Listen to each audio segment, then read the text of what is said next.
وسلام على عباده الذين اصطفى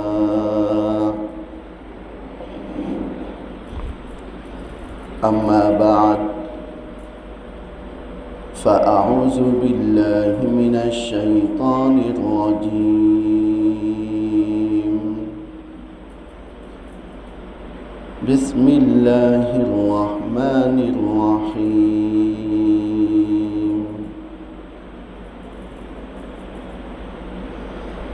يا أيها الذين آمنوا إذا نودي للصلاة من يوم الجمعة فاسعوا إلى ذكر الله وذروا البيع ذلكم خير لكم إن كنتم تعلمون فإذا قضيت الصلاة فانتشروا في الأرض وابتغوا من فضل الله واذكروا الله كثيرا لعلكم تفلحون صدق الله العظيم وصدق رسوله النبي الكريم ونحن على ذلك لمن الشاهدين والشاكرين والحمد لله رب العالمين.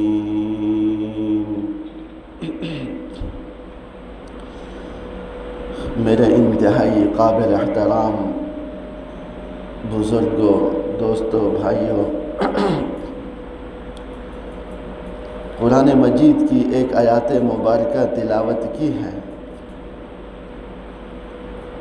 اللہ سے دعا ہے کہ جو بھی بات کروں تو اللہ تعالی ہم سب کو سب سے پہلے مجھے اس کے اوپر عمل کرنے کی توفیق عطا فرمائے، اور اس کے بعد ہم سب کو میرے واجب الاحترام بزرگوں، دوستوں، اللہ تعالیٰ نے اس دنیا کے اندر بے شمار مخلوقات پیدا کی ہیں جس کو آج تک کوئی گن نہیں سکا، لیکن اپنے اندازے کے مطابق ہر کسی نے بتایا کہ اتنی مخلوقات اللہ تعالیٰ نے پیدا کی ہیں، لیکن ان تمام مخلوقات کی تعداد کا صحیح اندازہ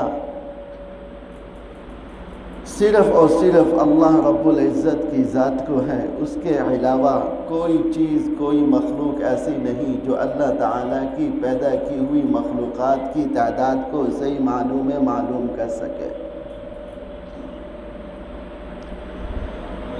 لیکن ان تمام مخلوقات میں سے دو مخلوق ایسی ہیں جن کو اللہ تعالیٰ نے عبادت کا حکم دیا۔ ایک ہوتی ہے خواہش، کر لو ٹھیک ہے، نہ کر لو آپ سے کوئی پوچھے گا نہیں، آپ کے اوپر کوئی سزا جزا نہیں ہے۔ لیکن دو مخلوقات ایسی ہیں کہ اللہ تعالیٰ نے ان کو حکم دیا کہ تم نے یہ کام ہر حال میں کرنا ہے، کرو گے تو تمہارا اپنا فائدہ، نہیں کرو گے تو تمہارا اپنا نقصان ہے۔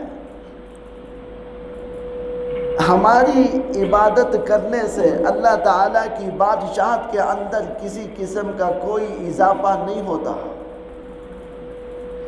ہماری عبادت نہ کرنے سے اللہ تعالیٰ کی بادشاہت کو کسی قسم کا کوئی نقصان نہیں ہوتا۔ لیکن اللہ تعالیٰ نے ان تمام مخلوقات میں سے جس کو افضل البشر، جس کو خلیفہ جس کو کہا کہ یہ مخلوق ساری مخلوقات کی سردار ہے، وہ صرف اور صرف انسان ہے۔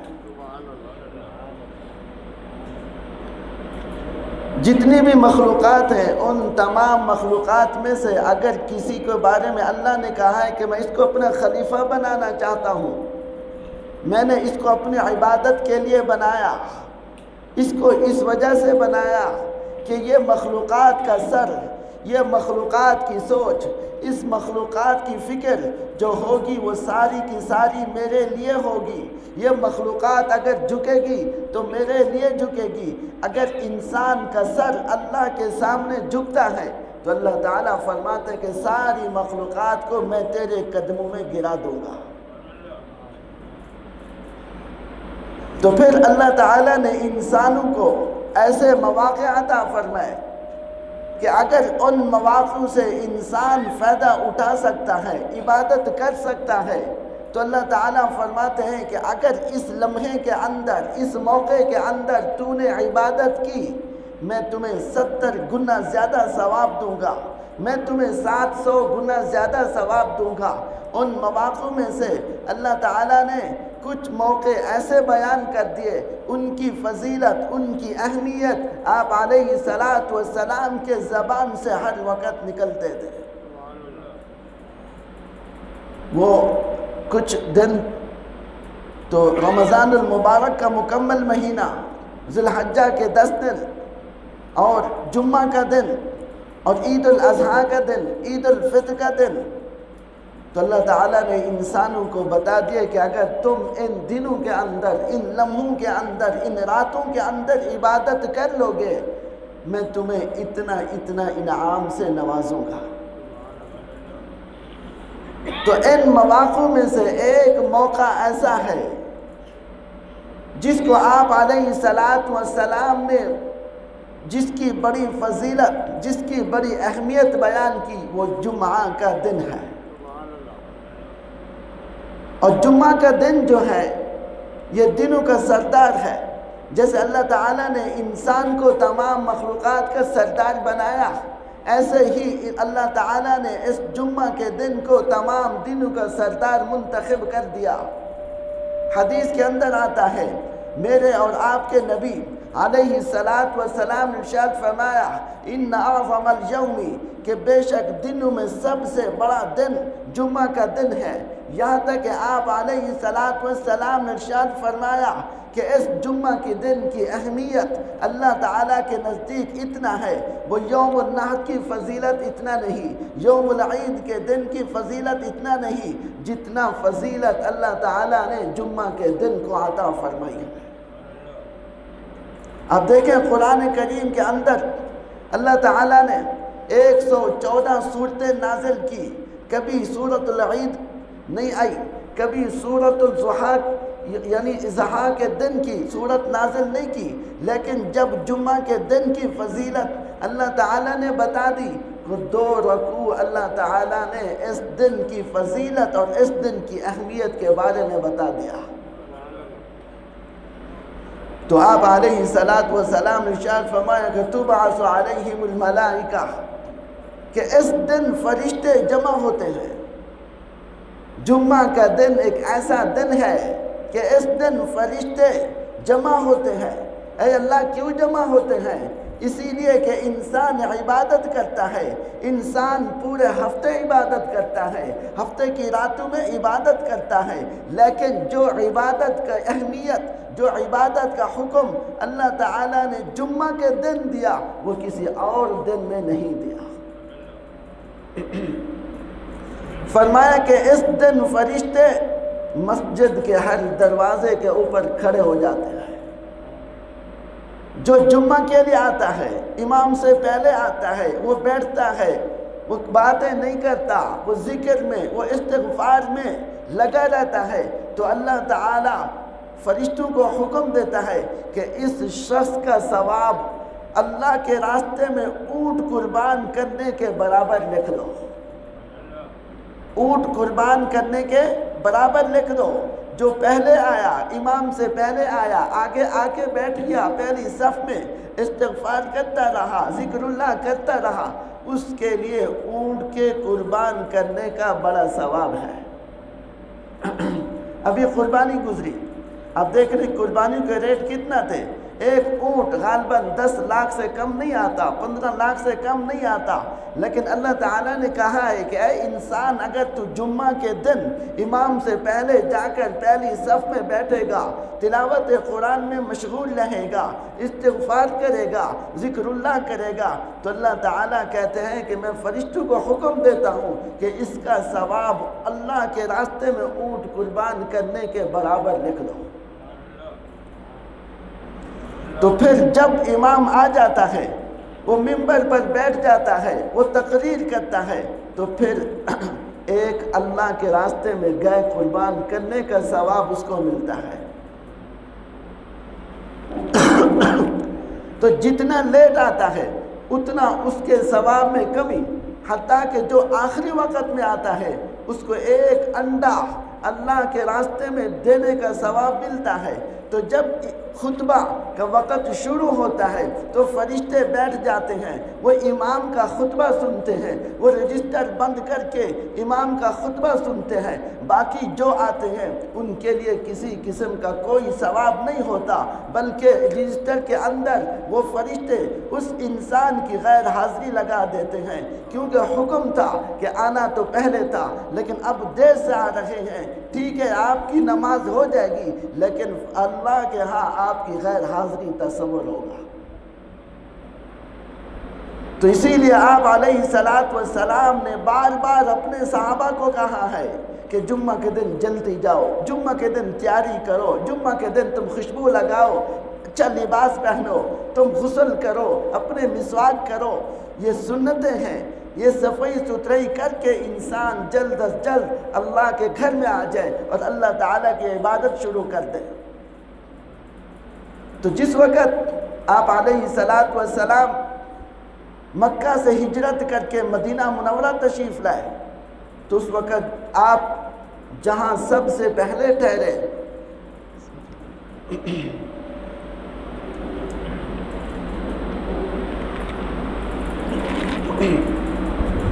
وہ مسجد قباء، وہاں پر آپ نے ٹھہرے، اس کے بعد پھر چلے ایک جگہ آتی ہے، وہاں پر آپ نے سب سے پہلے جمعہ کی نماز ادا کی اور مسلمانوں کو حکم دیا کہ جمعہ کی نماز ادا کریں گے، اس مسجد کو مسجد الجمعہ کے نام سے پکارا جاتا ہے۔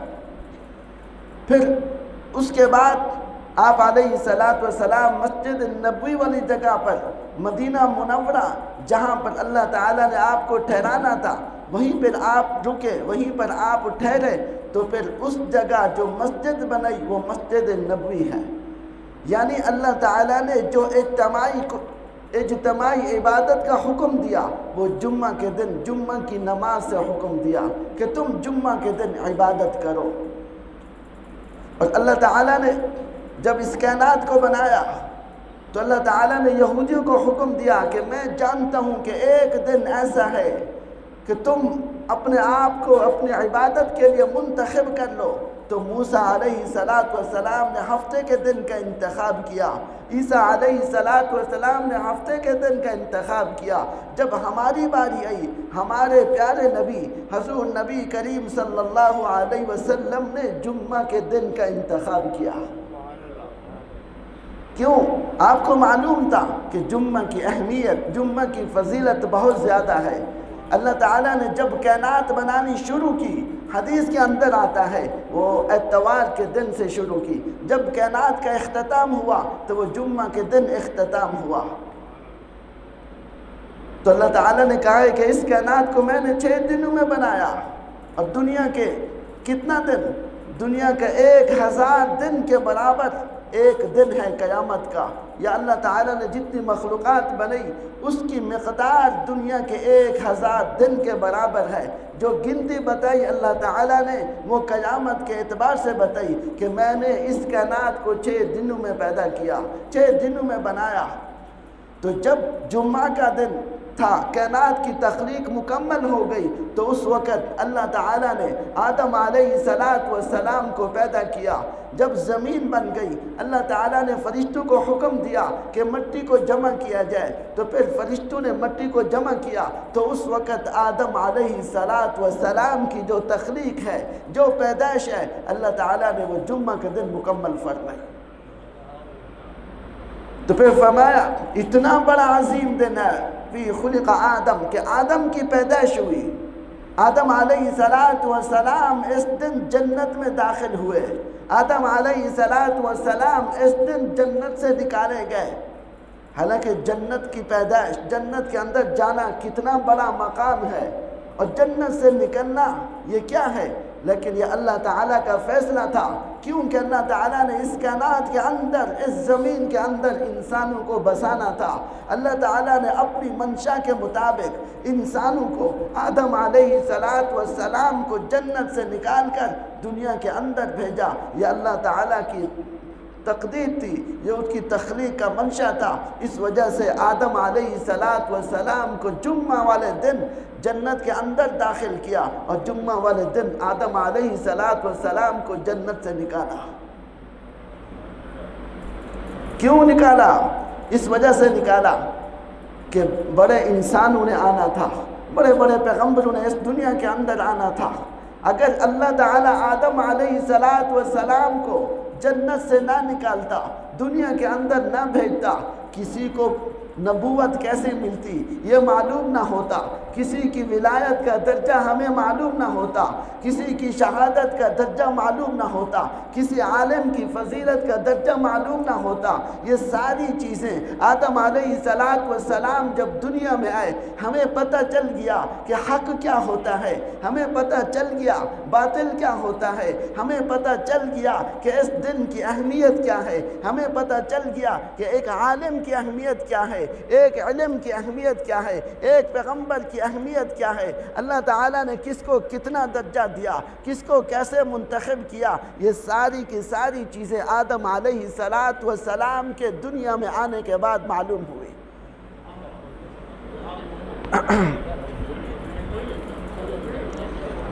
دنیا میں آنے کے بعد معلوم ہوئی۔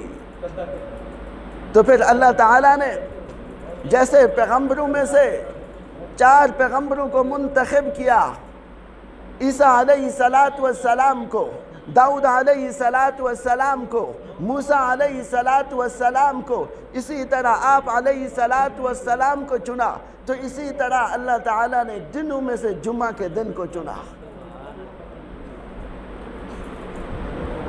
تو دوسری بات یہ ہے کہ جب آپ علیہ السلام مدینہ منورہ میں آئے تو اس وقت جمعہ کی ایک اذان ہوتی تھی۔ حضرت ابو بکر صدیق رضی اللہ تعالی عنہ کا دور آیا تو اس وقت بھی ایک اذان ہوا کرتی تھی۔ حضرت عمر ابن خطاب کا دور آیا تو ایک اذان ہوا کرتی تھی۔ تو جب حضرت عثمان بن عفان تشریف لائے، ان کو خلافت کا منصب سونپا گیا، تو پھر انہوں نے جمعہ کے لیے 2 اذانوں مقرر فرمائی، 2 اذانیں۔ علماء نے اس کی وجہ یہ لکھی کہ اس وقت مسلمان مدینہ سے نکل کر باہر اپنی جگہ کو بنا لیا تھا، مکانوں کو بنا لیا تھا، آبادی پھیل گئی تھی۔ اگر ایک اذان ہوتی تو مسلمان اس وقت تیاری نہ کر سکتے، اس وقت غسل نہ کر سکتے، جمعہ کی تیاری میں مصروف نہ ہو سکتے۔ تو اسی لیے حضرت عثمان رضی اللہ تعالی عنہ نے تھوڑی دیر پہلے ایک اذان کا حکم دیا کہ ایک اذان پہلے دی جائے اور ایک اذان اس وقت دی جائے کہ جب امام منبر کے اوپر خطبہ دینے کے لیے بیٹھے تو ایک اذان اس وقت دی جائے۔ کیوں کہ جب مسلمان پہلی اذان سنیں گے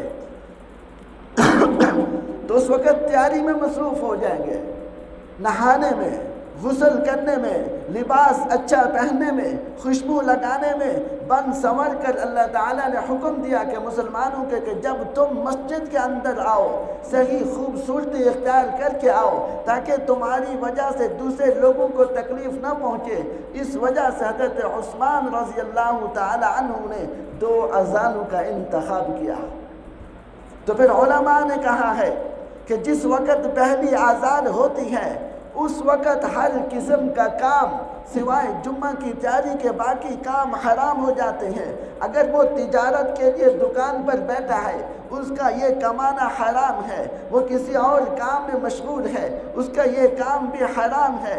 کیوں کہ حکم تھا کہ تم عبادت کے لیے تیاری کرو، لیکن وہ اللہ کے حکم کی نافرمانی کر رہا ہے، وہ دکان میں بیٹھا ہے، وہ حرام کما رہا ہے۔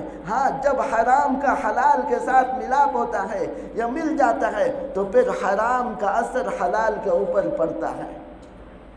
وہ پہلے رزق حلال تھا، جب اذان ہو گئی حکم تھا کہ تم اپنی دکان بند کر دو، اپنی مصروفیات چھوڑ دو، مسجد میں آ جاؤ، لیکن وہ نہیں آئے تو اس وجہ سے ان کے یہ سارے کے سارے کام حرام ہو گئے۔ تو جب حلال اور حرام آپس میں مل جائے تو پھر آپ کو معلوم ہونا چاہیے کہ اس کا انسان کی زندگی کے اوپر کیا اثر پڑتا ہے، ہمیں معلوم ہے۔ تو پھر جب حرام ہمارے گھروں میں پہنچتا ہے سب سے پہلے حرام چیز کا اثر ہماری صحت کے اوپر پڑتا ہے، ہمارے گھر کے ہر فرد کے اوپر پڑتا ہے، ہمارے معاشرے کے اوپر پڑتا ہے۔ آج ہمارے دلوں کے اندر ایک دوسرے کے لیے نفرت اس وجہ سے ہے کہ ہمارے گھروں میں حرام آ رہا ہے، بغض اس لیے ہے ہمارے گھروں میں حرام آ رہا ہے، ہم ایک دوسرے کے دشمن اس وجہ سے ہیں کہ ہم نے اللہ کے نبی کا حکم نہیں مانا۔ حکم تھا کہ جب اذان ہو جائے تو سارے کاروبار ساری تجارت چھوڑ کر صرف اور صرف اللہ کے گھر میں آ جاؤ، اللہ کی عبادت کرو۔ جو اللہ تعالیٰ کا بہت بڑا انعام ہے کہ مسلمانوں کو کہا کہ تھوڑی سی دیر اللہ کے گھر میں بیٹھ کر عبادت کر لو، میں تمہارے لیے پورے دن کے عبادت کا ثواب لکھوں گا۔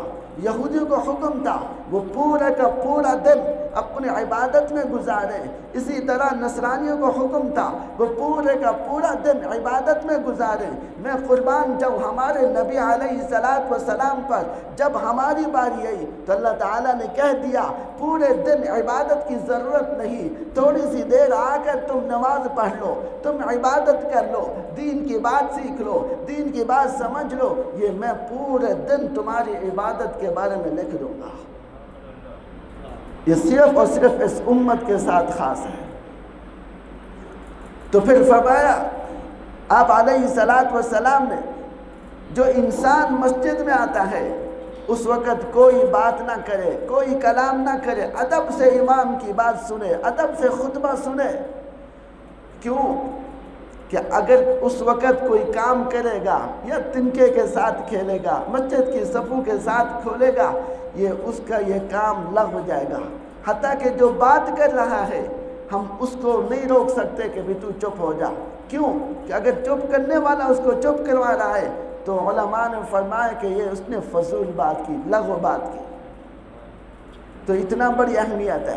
تو فرمایا یا ایھا الذین آمنوا اذا نودی للصلاۃ من یوم الجمعہ فاسعوا الی ذکر اللہ، اے ایمان والو جب تمہیں جمعہ کے لیے پکارا جائے فاسعوا تو دوڑ کر آؤ الی ذکر اللہ، اللہ کے ذکر کی طرف، اللہ کی عبادت کی طرف، وذروا البیع، اور تم اپنی خرید و فروخت کو چھوڑ دو۔ ہم کہتے ہیں کہ اگر ہم دکان بند کریں گے تو گاہک چلا جائے گا، اللہ فرماتے تمہارے لیے بہتر نہیں، بہتر کیا ہے کہ دکان کو چھوڑ دو، مسجد میں آ جاؤ، ذالکم خیر لکم ان کنتم تعلمون، یہ تمہارے لیے بہتر ہے۔ جس کو اللہ بہتر کہہ رہا ہے، ہم انسان کہتے ہیں یہ بہتر نہیں، بہتر وہ ہے جو ہماری سوچ کے مطابق ہے، بہتر وہ ہے جو ہمارے دل میں آتا ہے، بہتر وہ ہے جو میں کروں گا۔ اللہ تعالیٰ فرماتے ہیں کہ جو تو کرے گا وہ بہتر نہیں، بہتر یہ ہے جو میں کہوں تو اس کے اوپر عمل کرے، یہ بہتر ہے۔ پھر فرمایا فَإِذَا قُضِيَتِ الصَّلَاةُ فَانْتَشِرُوا فِي الْأَرْضِ، کہ جب نماز ہو جائے، نماز کے بعد تم چلے جاؤ، فَانْتَشِرُوا، منتشر ہو جاؤ، فِي الْأَرْضِ، زمین کے اندر، وَابْتَغُوا مِنْ فَضْلِ اللَّهِ، تم اللہ کے فضل سے رزق تلاش کرو، روزی تلاش کرو۔ تو اسی لیے جمعہ کے دن کی بڑی اہمیت ہے۔ تو پھر فرمایا کہ جمعہ کے دن ایک تو درود کا زیادہ ہمیں اس کی پابندی کرنی چاہیے، درود سلام آپ علیہ السلام پر بھیجنا چاہیے، سورۃ الکہف کی تلاوت کرنی چاہیے۔ عصر کے بعد انسان اگر 70 مرتبہ درود پاک پڑھتا ہے، ایک چھوٹا سا درود ہے، اللہم صلی علی محمد النبی الام وعلی آلہ وبارک، یہ چھوٹا سا درود ہے، اگر یہ انسان 80 مرتبہ پڑھتا ہے، آپ علیہ السلام نے فرمایا کہ اس انسان کے 80 سال کے گناہ میں معاف کر دوں گا۔ اگر یہ درود پاک پڑھے، 5 منٹ نہیں لگتے، 5 منٹ کے اندر عصر کی نماز کے بعد اپنی جگہ سے اٹھنے سے پہلے یہ درود پڑھے، اللہ فرماتے ہیں، آپ علیہ السلام نے ارشاد فرمایا کہ اس کے 80 سال کے گناہ میں معاف کر دوں گا۔ تو پھر آپ علیہ السلام نے یہ بھی فرمایا کہ جمعہ کے دن انسان جو بھی دعا کرتا ہے، اس انسان کی دعا کو اللہ قبول کرتا ہے۔ تو کچھ اوقات بتائے گئے۔ سب سے پہلا وقت یہ ہے کہ امام جس وقت 2 خطبوں کے درمیان بیٹھتا ہے، اس وقت اگر کوئی انسان دعا کرتا ہے تو اللہ تعالیٰ اس کی دعا کو قبول کرتا ہے۔ تو دعا کے لیے ہاتھ نہیں اٹھانے چاہیے۔ میں اکثر دیکھتا ہوں کہ لوگ ہاتھ اٹھا کر دعا مانگتے، یہ مکروہ عمل ہے۔ کیوں؟ کہ خطبے کے درمیان بولنا نہیں، کوئی کام نہیں کرنا، دعا کرنی ہے تو اپنے دل میں کرنی ہے، جو آپ کے ذہن میں آئے وہ کرنی ہے، تو اس وقت دعا قبول ہوتی ہے۔ تو پھر جب عصر کا وقت ہوتا ہے، وہ بھی بڑی اہمیت کا حامل ہے، تو اس وقت بھی اللہ تعالیٰ انسانوں کی دعا کو قبول کرتا ہے۔ علماء فرماتے ہیں کہ جب مغرب سے پہلے وقت ہوتا ہے، اگر کوئی انسان اس مسجد میں آ جائے، وہ مغرب کی نماز تک بیٹھا رہے، دعا کرے، تو اس کی دعا کو بھی اللہ تعالیٰ قبول کرتے ہیں۔ تو جمعہ کے دن کی بڑی اہمیت ہے۔ تو جب جمعہ کا اذان ہو جائے تو ہم ہر کام چھوڑ دیں، جمعہ کی تیاری کے لیے اپنے آپ کو مصروف رکھیں، نہائیں، غسل کریں، خوبصورت تیاری کر کے آئیں، خوبصورتی اختیار کر کے آئیں، اچھا لباس پہن کر آئیں۔ یہ آپ علیہ السلام کی سنتیں ہیں۔ آپ علیہ السلام اپنی امت کو بتا کر گئے ہیں کہ زندگی کیسے گزارنی ہے۔ تو دعا ہے کہ اللہ رب العزت ہم سب کو جمعہ کی اہمیت ہمارے دلوں میں آ جائے، اس کی جو برکتیں ہیں، اس کی جو رحمت ہے، وہ ساری کی ساری برکتیں، وہ ساری کی ساری رحمتیں ہمارے دلوں میں آ جائے۔ تو پھر ہمیں جو خوشبو لگانے کا حکم دیا، ہمیں جو نہانے کا حکم دیا، ہمیں جو پیدل چلنے کا حکم دیا، علماء نے کہا ہے کہ یہ مراقبے کی صورتیں ہیں۔ کیسے مراقبے کی صورتیں ہیں؟ جب انسان نہا رہا ہوتا ہے تو اس وقت سوچے، آج میرے اعضاء کے اندر قوت ہے، میرے اعضاء کے اندر طاقت ہے، آج میں نہا رہا ہوں، ایک دن ایسا آئے گا میں نہانے سے غافل ہو جاؤں گا، لوگ مجھے نہلائیں گے۔ یہ ہے مراقبہ۔ پھر فرمایا کہ جب خوشبو لگائے تو سوچے ایک وقت آنے والا ہے جب میں ایسے تخت کے اوپر پڑا ہوا ہوں گا، آج تو میں خوشبو لگا سکتا ہوں، آج میں سنت پر عمل کر سکتا ہوں، لیکن ایک وقت ایسا آئے گا میں نہ خود غسل کر سکوں گا، نہ خوشبو لگا سکوں گا۔ آج خوشبو لگا لوں، سنت کے اوپر عمل کر لوں، کہ وقت آنے والا ہے کہ جب لوگ آپ کو خوشبو لگائیں گے۔ پھر فرمایا کہ خوبصورت کپڑے پہن کر آؤ، آج اللہ نے طاقت دے دی، قوت دے دی، آپ لباس پہن سکتے ہیں۔ تو جب آپ لباس پہن سکتے ہیں، سنت کے اوپر عمل کر سکتے ہیں، تو اس وقت آپ کے ذہن میں یہ سوچ ہونی چاہیے کہ ایک وقت آنے والا ہے میں ایسے تخت کے اوپر پڑا ہوں گا، اپنا لباس، اپنی سطر خود نہیں چھپا سکوں گا، لوگ مجھے لباس پہنائیں گے۔ تو اس وجہ سے آپ علیہ السلام نے کہا ابھی تمہارے پاس وقت ہے تو سنت پر عمل کر لو۔ پھر حکم ہوا کہ پیدل چل کر آؤ۔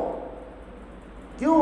کہ آج ہمارے جسموں کے اندر قوت ہے، طاقت ہے، تو ایک وقت آئے گا کہ لوگ تمہیں اپنے کندھوں کے اوپر اٹھا کر قبرستان لے جائیں گے، تو جب پیدل چل کر آئے گا یہ سنت پر عمل ہوگا۔ تو علماء نے کہا یہ مراقبے کی 4 صورتیں ہیں، تو لہٰذا جمعہ کے دن جو انسان جس سنت پر عمل کرے وہ تھوڑا سا مراقبہ بھی کر لے، اپنے آخری وقت کو یاد بھی کر لے، آج میرے جسم کے اندر قوت ہے، میں خود نہا سکتا ہوں، خود لباس پہن سکتا ہوں، خود خوشبو لگا سکتا ہوں، خود پیدل جا سکتا ہوں، لیکن ایک وقت آئے گا یہ سارے کے سارے کام میں خود نہیں کر سکوں گا، لوگوں کا محتاج ہو جاؤں گا۔ اس وجہ سے آپ علیہ الصلوۃ والسلام نے سنت کے اوپر عمل کرنے کا حکم دیا۔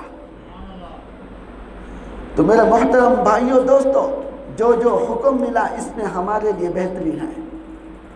قرآن کے اندر آتا ہے عَسَىٰ أَن تَكْرَهُوا شَيْئًا وَهُوَ خَيْرٌ لَكُمْ وَعَسَىٰ أَن تُحِبُّوا شَيْئًا وَهُوَ شَرٌّ لَكُمْ۔ انسان بسا اوقات سوچتا ہے کہ یہ میرے لیے ناپسندیدہ ہے، میرے مزاج کے مطابق نہیں، میری طبیعت کے موافق نہیں، حالانکہ اس کو ناپسند کہتا ہے۔ اللہ فرماتے ہیں کہ یہ تمہارے لیے وَهُوَ خَيْرٌ لَكُمْ، یہ بہتر عمل ہے۔ وَعَسَىٰ أَن تُحِبُّوا شَيْئًا وَهُوَ شَرٌّ لَكُمْ، انسان بس اوقات کسی چیز کو پسند کرتا ہے، وہ اس کے لیے بہتر نہیں ہوتا۔ تو لہٰذا جو اللہ نے ہمیں وقت دیا ہے، جو زندگی دی ہے، ہم اس سے فائدہ اٹھائیں، سنتوں کے اوپر عمل کریں، کیونکہ آج ہمارے پاس نیکیوں کا اختیار ہے، نیکیاں کر لیں۔ تھوڑی سی نیکی کریں گے اللہ تعالیٰ 700 گنا تک اس کو بڑھا دیں گے، تھوڑی سی نیکی کریں گے 70 گنا تک اس کو بڑھا دیں گے۔ کیوں کہ دنیا کے اندر نیکی کا کوئی ہمیں وہ نہیں ہے، اہمیت نہیں ہے، قدر نہیں ہے۔ تو جب انسان آخرت میں جائے گا پھر وہ ایک ایک نیکی کو ترسے گا، پھر وہ روئے گا، تو اس کو نیکی کی اہمیت کا اندازہ اس وقت پتہ چلے گا۔ تو اللہ تعالیٰ نے یہ موقع اس وجہ سے دیے کہ کبھی جمعہ کا وقت دیا، جمعہ کا دن دیا، کبھی عید الاضحیٰ کا دن دیا، کبھی عید الفطر کا دن دیا، کبھی شب جمعہ کا ہمیں رات دی، کبھی بتایا کہ رمضان کا مہینہ ہے، اس میں تم عبادت کر لو۔ یہ سارے کے سارے مواقع اس لیے دیے تاکہ وہ انسان صحیح معنوں میں آخرت کی تیاری کر سکے۔ تو ہم یہاں پر آخرت کی تیاری کرنے کے لیے آئے ہیں، رہنے کے لیے نہیں ہے۔ ہمارا ٹھکانہ یہ نہیں ہے، ہمارا ٹھکانہ آخرت ہے۔ ہم جتنا نیکی کریں گے اتنا ہمارا فائدہ ہوگا۔ دعا ہے کہ اللہ رب العزت ہمیں عمل کرنے کی توفیق عطا فرمائے۔ وآخر دعوانا الحمدللہ۔